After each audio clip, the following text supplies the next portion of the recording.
पिछले वाले क्लास में हम लोगों ने अपने इस चैप्टर के अंदर वर्क वाले टॉपिक को कम्प्लीटली ख़त्म कर दिया था।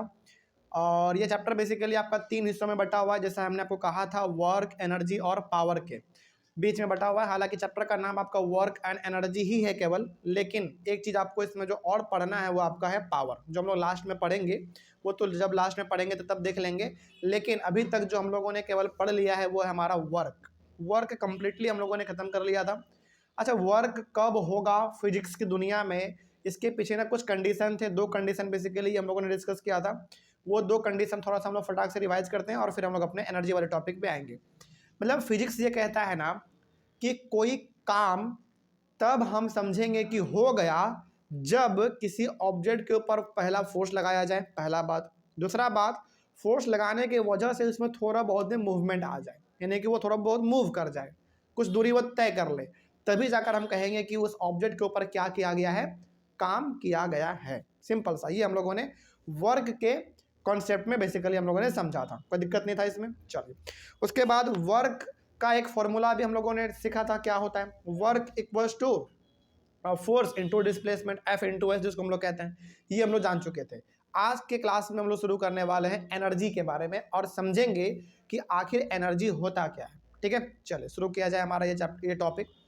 पहला पॉइंट इसमें लिखा गया है, life is impossible without energy. मतलब बिल्कुल सही स्टेटमेंट है ये। मतलब जरा सोचो कितना एकदम इंपॉर्टेंट स्टेटमेंट ये लिखा गया है कि life is impossible without energy. बिल्कुल सही बात है। मतलब बिना एनर्जी का आप जी ही नहीं सकते। क्या आपके पास यदि बॉडी में एनर्जी ना रहे तो क्या आप अपने घर से कोचिंग तक भी आ सकते हैं? स्कूल छोड़ दो, कोचिंग तक आ सकते हैं क्या? नहीं आ पाएंगे, बिल्कुल भी नहीं। आप चल ही नहीं पाओगे तो आओगे कैसे? तो बिना एनर्जी का लाइफ इम्पॉसिबल है, आप जी ही नहीं पाओगे, मर जाओगे फिर। ठीक है, आगे बढ़ते हैं। The sun is the biggest natural source of energy to us. हालांकि एनर्जी का सोर्स हमारे पास बहुत सारे हैं, लेकिन जो अल्टीमेट सोर्स ऑफ एनर्जी है वो आपका सन है। दुनिया का कोई भी सोर्स ऑफ एनर्जी खत्म हो सकता है, लेकिन सन जो है ना वो कभी खत्म नहीं होने वाला। वो इसीलिए हम लोग उसको कहते हैं ना अल्टीमेट सोर्स ऑफ एनर्जी। आपको वहां से एनर्जी हमेशा लगभग मिलता ही रहेगा। जब तक सूरज रहेगा तब तक एनर्जी मिलता रहेगा। नारा हम लोग लगाते हैं ना, जब तक सूरज चांद रहेगा, इस तरीके से उसी प्रकार का ये है कि जब तक सूरज रहेगा तब तक आपको एनर्जी मिलता रहेगा। आगे बढ़ते हैं, अगला पॉइंट है इसमें, many of our energy sources are derived from the sun. बिल्कुल सही बात है। यानी कि बहुत सारे ऐसे एनर्जी के सोर्स जो हम लोग इस्तेमाल करते हैं वो भी इनडायरेक्टली और डायरेक्टली सन से ही मिलता है, बनता है। एग्जाम्पल के तौर पे आप समझिए, जैसे एग्जाम्पल बताते हैं आपको। आप भोजन खाते हो, चावल, दाल, साग, सब्जी, सब आप खाते हैं। वो बनता कैसे है? सनलाइट से पड़ता है, फोटोसिंथेसिस का प्रोसेस होता है, तभी आपको बनता है वो। तो कहने का मतलब ये है कि आप किसी भी प्रकार से कोई एनर्जी आप लो, अल्टीमेटली उसमें कंट्रीब्यूशन किसका दिखता है? सन का दिखता है। चाहे आप एनर्जी लेने के लिए कोई बॉर्नविटा खा लो, हॉर्लिक्स खा लो, उसमें जो प्रोडक्ट इस्तेमाल हुआ है वो भी कहीं ना कहीं सन के प्रेजेंस में ही तैयार हुआ है। इसीलिए हम लोग सन को क्या कहते हैं? अल्टीमेट सोर्स ऑफ एनर्जी कहते हैं। तो जो भी आप एनर्जी के तौर पे सामान इस्तेमाल करते हैं उन सभी में कंट्रीब्यूशन थोड़ा सा ही सही लेकिन सन का जरूर है। ठीक है, आगे, we can also get energy from the nuclei of atoms, the interior of the earth and from the tides. कहने का मतलब यहाँ पे यह है कि एनर्जी हम लोगों को अलग अलग तरीके से भी मिल सकता है। जैसे एटम के न्यूक्लियस से भी एनर्जी मिलता है हम लोगों को नहीं, बेसिकली हमारे ऑब्जेक्ट को। धरती के अंदर अलग प्रकार का एनर्जी है बहुत, हमारा धरती नीचे गर्म है, वो भी आपका एनर्जी है। आपका टाइड्स मतलब कि जो समुद्र के बगल में लहर उठता है उससे भी एनर्जी मिलता है हम लोगों को, उससे भी बिजली तैयार होता है बेसिकली। और बिजली भी अपने आप में क्या है? एनर्जी है। तो कहने का मतलब एनर्जी का सोर्स हमारे पास बहुत सारा है।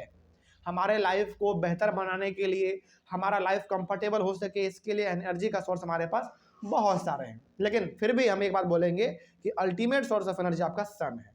ठीक है, आगे बढ़ते हैं। अब यहाँ तक तो बेसिकली आपने 4 पॉइंट में एनर्जी के महत्व को समझा, लेकिन अब आप ये समझो कि एनर्जी का डेफिनेशन क्या है, एनर्जी एक्चुअली में कहता क्या है। ठीक है, देखो the capacity of doing work is termed as energy. ये इतना स्टेटमेंट छोटा सा है ना कि शुरू होते ही खत्म हो गया। कह रहा है कि the capacity of doing work is termed as energy. इसको ना हम थोड़ा सा एकदम विस्तार से बताते हैं, और जो वर्ड अभी हम इस्तेमाल करने वाले आपके सामने 2-4 मिनट, ये वर्ड हम लगातार इस क्लास में आगे करते रहेंगे, और खास करके जब हम आपको न्यूमेरिकल्स बताएंगे उस समय पे इस स्टेटमेंट का हम आपको आपके सामने बहुत ज़्यादा जिक्र करेंगे। स्टेटमेंट क्या है उसको समझिए। आप उतना ही काम कर पाते हैं जितना आपके पास एनर्जी होता है। एग्जाम्पल समझिए इसको आप। किसी इंसान ने कहा कि आप ग्राउंड में जाओ और आप 20 चक्कर दौड़ के आओ, लेकिन आप वो 20 चक्कर तभी दौड़ पाएंगे जब आपके पास 20 चक्कर दौड़ने लायक एनर्जी होगा। मतलब कि 20 चक्कर दौड़ना वो क्या है, वर्क है, आप काम करोगे, लेकिन आप काम तभी कर पाओगे ना जब आपके पास एनर्जी होगा। हम इसको ऐसे भी घुमा के कह सकते हैं कि आपके पास जितना एनर्जी होगा आप उतना ही काम कर पाओगे। जैसे मान लीजिए कि आपके बॉडी में 30 चक्कर दौड़ने का एनर्जी है, तो ऑब्वियस ही बात है आप 30 चक्कर दौड़ जाओगे। तो जितना एनर्जी उतना ही काम। बार बार बोलेंगे स्टेटमेंट को हम, जितना आपके पास एनर्जी होगा उतना ही आप काम कर पाओगे, जितना एनर्जी होगा उतना ही काम कर पाओगे, सिंपल सा। या फिर आप ऐसे भी कह सकते हैं कि आप उतना ही काम कर पा रहे हैं जितना आपके पास एनर्जी है। दोनों बात बिल्कुल सेम है, बिल्कुल सेम है। तो यहाँ पे हम घुमा फिरा कर कहीं ना कहीं एक लाइन में ये भी कह सकते हैं कि वर्क और एनर्जी दोनों सेम चीज है, बिल्कुल सेम चीज है। कई बार हम न्यूमेरिकल्स में दोनों को एकदम सेम चीज साबित करके दिखाएंगे, इस चीज को आपको टेंशन नहीं लेना है। क्योंकि देखो एकदम लॉजिक के साथ आप सोचिए, आपके शरीर में जितना एनर्जी रहेगा आप उतना ही काम कर पाएंगे, या फिर आप इसको ऐसे भी कहो कि आप उतना ही काम कर पाएंगे या फिर आप उतना ही काम कर पाओगे जितना आपके पास एनर्जी है। सिंपल सी बात है। तो वर्क और एनर्जी दोनों क्या हो गया, सेम चीज हो गया, एकदम सेम है, बिल्कुल सेम है। इसीलिए आगे बढ़ते हैं। फिर अगला पॉइंट है the object which does the work loses energy and the object on which the work is done gains energy. इसका मतलब क्या हुआ समझिए। इसका मतलब ये हो गया कि जिस ऑब्जेक्ट के ऊपर आप काम कर रहे हो ना, आपका एनर्जी क्या हो रहा है, लूज हो रहा है, लेकिन जिसके ऊपर आप काम कर रहे हो उसको एनर्जी मिल रहा है। जैसे एग्जांपल के तौर पे आप इसको ऐसे समझिए, आपके सामने एक बहुत बड़ा पत्थर का चट्टान है, आप उसको धक्का मार रहे हैं, मतलब कि आप क्या कर रहे हो, वर्क कर रहे हो। तो जो वर्क करता है उसके अंदर से एनर्जी लूज होता है, और जिसके ऊपर काम होता है वो एनर्जी को गेन करता है। जैसे हमने पत्थर को धक्का मारा तो काम किसने किया, हमने काम किया, तो मेरा क्या हो गया, एनर्जी लूज हो गया, एनर्जी मेरा खत्म हो गया।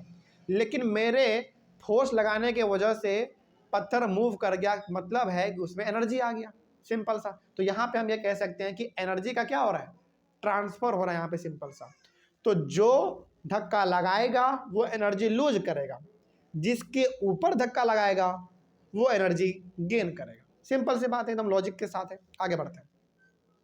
An object that possesses energy can exert a force on another object.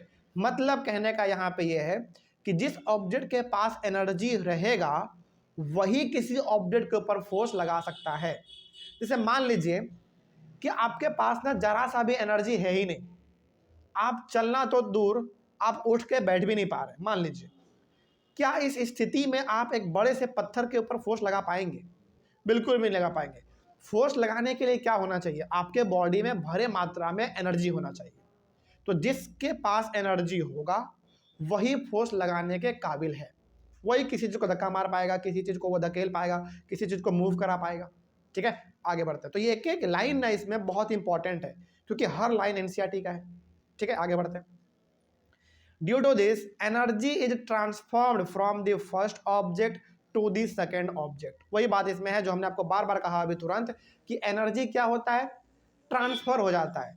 आपने किसी पत्थर के ऊपर धक्का मारा तो आपका एनर्जी उस पत्थर में ट्रांसफर हो गया, जिसके वजह से वो मूव कर गया, सिंपल सी बात है।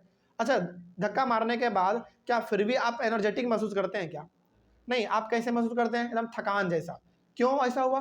क्योंकि आपका सारा एनर्जी खत्म हो गया, लूज हो गया, सिंपल सी बात है। जैसे एग्जांपल के तौर पे आप और समझिए, आपने पार्क में 10 चक्कर आपने दौड़ लगाया, क्या 10 चक्कर लगाने के बाद भी आप उतना ही एनर्जेटिक फील करते हैं जितना पहले आप कर रहे थे? नहीं करते हैं, क्योंकि आपने काम किया और आपका एनर्जी ट्रांसफर हो गया, तरीके से आपके रनिंग में, सिंपल सा है, लॉस लूज हो गया वो। वही बात इसमें कहा गया है कि एनर्जी हमारा क्या होता रहता है, ट्रांसफर होता रहता है, एक बॉडी से दूसरे बॉडी में ट्रांसफर होता रहता है। आगे बढ़ते हैं। द सेकेंड ऑब्जेक्ट में move as it receives energy and therefore do some work. तो जिस ऑब्जेक्ट के ऊपर आपने एनर्जी लगाया तो आपका एनर्जी उसमें ट्रांसफर हो गया, उसमें ट्रांसफर होने के वजह से हो सकता है कि वो क्या कर जाए, मूव कर जाए, और जैसे ही मूव करेगा इसका मतलब उन्होंने क्या किया, वर्क किया, सिंपल सी बात है। अच्छा मान लीजिए एग्जांपल के तौर पे मानिए कि आप ना घर गए और आप जोर से एकदम 4 घंटे से लगातार दीवार में धक्का मार रहे हैं, ठीक है, आप धक्का तो मार रहे हैं, आपका एनर्जी भी ट्रांसफर हो रहा है दीवार में, आपका एनर्जी लूज होकर कहाँ जा रहा है, दीवार में जा रहा है, और मान लीजिए कि दीवार हिला ही नहीं, क्या इस केस में आपने कोई वर्क किया? क्या कोई वर्क नहीं किया, आपका एनर्जी लूज हो गया, 4 घंटा आपका समय भी बर्बाद हो गया, लेकिन फिजिक्स कहता है आपने कोई काम किया ही नहीं। क्यों नहीं किया? क्योंकि उसमें मूवमेंट नहीं आया, सिंपल सा बात है, बस एकदम लॉजिक के साथ है ना ये। चलिए वही बात है इसमें। तो कहने का मतलब यहाँ पे ये है कि जब भी आप किसी ऑब्जेक्ट के ऊपर फोर्स लगाते हैं तो आपका एनर्जी उस ऑब्जेक्ट में ट्रांसफर हो जाता है, और ट्रांसफर होने के वजह से यदि वो मूव कर गया तो कहने का मतलब उसने उन्हें काम अपना किया, नहीं मूव किया तो आपने कोई काम नहीं किया, आपका एनर्जी बेकार हो गया वो। ठीक है, आगे बढ़ते हैं फिर। Thus, the first object had a capacity to do work। तो यहाँ पे जो पहला ऑब्जेक्ट दूसरे ऑब्जेक्ट पे फोर्स लगा रहा था वो क्यों लगा पा रहा है? क्योंकि पहली बात उसके पास एनर्जी है, और फोर्स लगाने की वजह से यदि वो मूव कर गया तो इसका मतलब ये है कि पहले ऑब्जेक्ट के पास काम करने का क्या था, कैपेसिटी था, और वही कैपेसिटी क्या कहलाता है, उसका एनर्जी कहलाता है।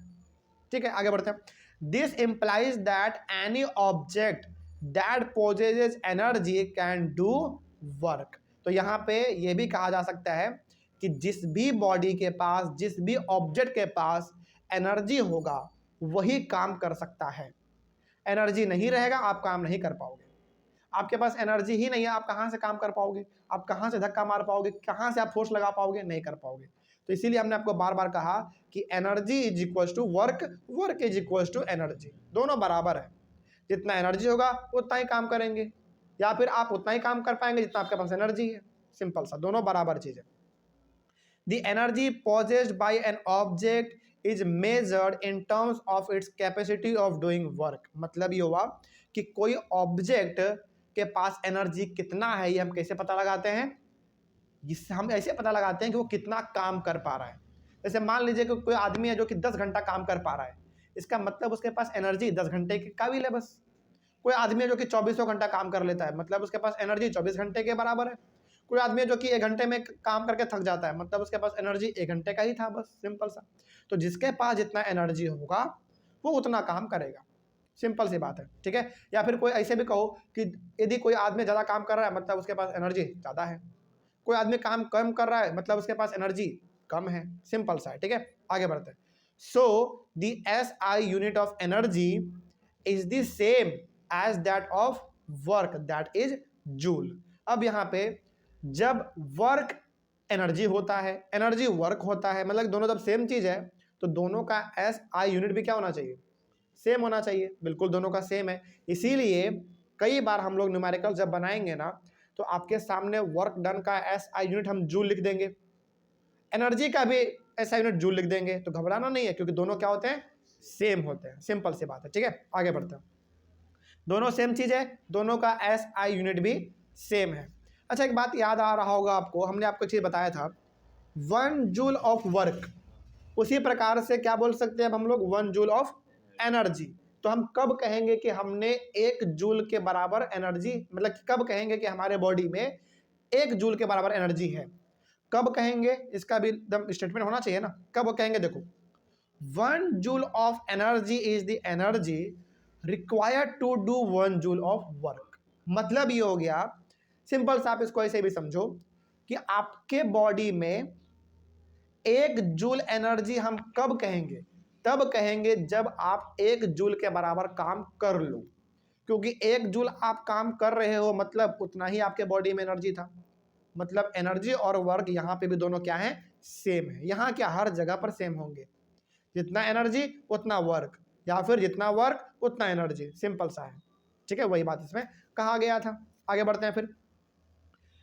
Sometimes a larger unit of energy is used called kilo joule. हालांकि एनर्जी का ऐसा यूनिट जूल होता है, वर्क डन का भी ऐसा यूनिट जूल होता है। ये छोटा यूनिट है, बहुत छोटा यूनिट है, लेकिन कई भी कभार हम लोग इसके बड़े से यूनिट को भी इस्तेमाल करते हैं। वो हमारा क्या है, किलो जूल। जैसे बोलते हैं ना हम लोग, ग्राम क्या है, छोटा यूनिट है, किलोग्राम क्या हो गया उसका, बड़ा यूनिट। उसी प्रकार से जूल हमारा छोटा यूनिट है, किलो जूल क्या हो गया उसका, बड़ा यूनिट हो गया। इसको डिनोट करते हैं स्मॉल के और कैपिटल जे से। तो जिस प्रकार से हमारा ग्राम में कॉन्सेप्ट होता है, उसी प्रकार से हमारा किलो जूल में भी कॉन्सेप्ट होता है। जैसे 1 kilo joule equals to 1000 joule. जैसे हम लोग बोलते हैं ना 1000 gram equals to 1 kg, 1 kilogram. उसी प्रकार से इसमें भी है 1 kilo joule equals to 1000 joule, या फिर कैसे बोल सकते हैं इसको घुमा के, 1000 joule is equals to 1 kilo joule. Simple, ठीक है। तो ये हो गया हमारा एनर्जी के बारे में अच्छा खासा बात, इसमें तो कोई दिक्कत नहीं है। चलिए आगे बढ़ते हैं फिर। अगला है हमारा टॉपिक फॉर्म्स ऑफ एनर्जी, यानी कि एनर्जी के कितने फॉर्म्स हैं। हालांकि फॉर्म्स तो बहुत सारे हैं, बहुत सारे फॉर्म्स हैं। देखते हैं, खैर देखते हैं आखिर इसमें क्या क्या फॉर्म है एनर्जी का। There are different forms of energy like kinetic energy, potential energy, heat energy, chemical energy, electrical energy and light energy. हालांकि और भी बहुत सारे हैं, लेकिन ये कुछ ऐसे एनर्जी हैं जिनको कि हम लोग बचपन से लगभग जानते आ रहे हैं। इसमें ना दो चीज़ आपके लिए बिल्कुल नया होगा, एक काइनेटिक एनर्जी और एक पोटेंशियल एनर्जी। हो सकता है कि आप ये पहली बार भी सुन रहे हो, लेकिन हो सकता है कि बहुत सारे बच्चे पहली बार ना बल्कि कई बार इनको सुन चुके होंगे, तो कोई दिक्कत नहीं है। तो ये सब क्या है, एनर्जी का अलग अलग फॉर्म है। लेकिन सवाल है कि क्या इन सभी फॉर्म के बारे में हम लोग इस क्लास चैप्टर में पढ़ेंगे क्या?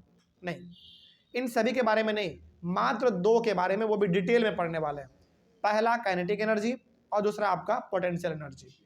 तो इस चैप्टर में हम लोग खास करके क्लास 9th के इस चैप्टर में हम लोग दो फॉर्म्स ऑफ एनर्जी के बारे में गहराई से बात करेंगे। पहला होगा हमारा काइनेटिक एनर्जी और दूसरा होगा आपका पोटेंशियल एनर्जी, ठीक है। हालांकि हीट एनर्जी क्या होता है भाई, जो आपको हीट से मिले, सिंपल सा। केमिकल एनर्जी जो केमिकल से मिले, इलेक्ट्रिकल एनर्जी जो आपको इलेक्ट्रिसिटी से मिले, लाइट एनर्जी जो लाइट से मिले, बेसिकली जो रोशनी से मिले, ये आपका एनर्जी है। तो इन सभी के बारे में हम लोग बात नहीं करेंगे, इन सब के बारे में आप बहुत कुछ पढ़ भी चुके होंगे, बचपन वाले क्लास में आपने पढ़ा है इन सभी के बारे में। हमको याद आ रहा है एक चैप्टर था ज्योग्राफी में, आपका ज्योग्राफी में, वहाँ पे हमने आपको अलग अलग प्रकार की एनर्जी के बारे में पढ़ाया था, तो वो चीज़ आप पढ़ चुके हैं। और खास करके इस चैप्टर में हम लोगों को बेसिकली दो प्रकार की एनर्जी के बारे में पढ़ना है, काइनेटिक एनर्जी और पोटेंशियल एनर्जी, ठीक है। तो इन दोनों के बारे में हम लोग डिस्कस करेंगे। तो पहला जो फॉर्म है हमारा काइनेटिक एनर्जी, उसके बारे में डिस्कस करेंगे। एक बात यहाँ पे हम बता देना चाहते हैं, काइनेटिक एनर्जी को समझाने के लिए और काइनेटिक एनर्जी का फॉर्मूला कैसे डिराइव होता है, कैसे फॉर्मूला को तैयार किया जाता है, इसके लिए हमको चलना पड़ेगा स्क्रीन पर, यानी कि अपने बोर्ड पर, ठीक है। क्योंकि ये चीज़ स्क्रीन पर समझाना बहुत ही मुश्किल है। आप इसमें हम समझा तो देंगे, लेकिन आपके पूरा सर से ऊपर चला जाएगा, कोई फ़ायदा का नहीं होगा। इसीलिए कई बार एग्जाम में आपसे पूछेगा कि काइनेटिक एनर्जी का आप फॉर्मूला डिराइव करके दिखाओ, कि आप कैसे उसका फॉर्मूला तैयार करोगे, निकाल के दिखाओ कैसे करोगे। तो कैसे करेंगे भाई, मालूम होना चाहिए ना।